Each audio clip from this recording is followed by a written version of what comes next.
అలాగే జనవరి 1 అందరూ ఇంట్లో ఈశాన్య దీపం వెలిగించండి. గురువుకి ఇష్టమైన దిక్కు ఈశాన్య దిక్కు. కాబట్టి అందరూ స్నానం చేశాక ఏ పూజలు చేయలేకపోయినా హాల్లో ఈశాన్యం మూల ఒక చిన్న పీట ఉంచి పసుపు రాసి కుంకుమ బొట్లు పెట్టి ఆ పీట మీద బియ్యం పిండితో ముగ్గు వేసి ప్రమిదలో ఆవు నెయ్యి పోసి 3 ఒత్తులు విడిగా వేసి దీపం పెట్టండి. దీన్ని ఈశాన్య దీపం అంటారు. హాల్లో ఈశాన్యంలో ఈశాన్య దీపం జనవరి 1 పెడితే కూడా గురుబలం విశేషంగా పెరుగుతుంది.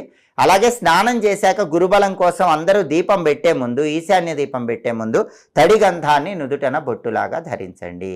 అలాగే దానాలు ఇచ్చుకునే వాళ్ళు జనవరి 1 ఇవ్వవలసిన దానం శనగల దానం. శనగల దానం అద్భుతమైన ఫలితాలు ఇస్తుంది.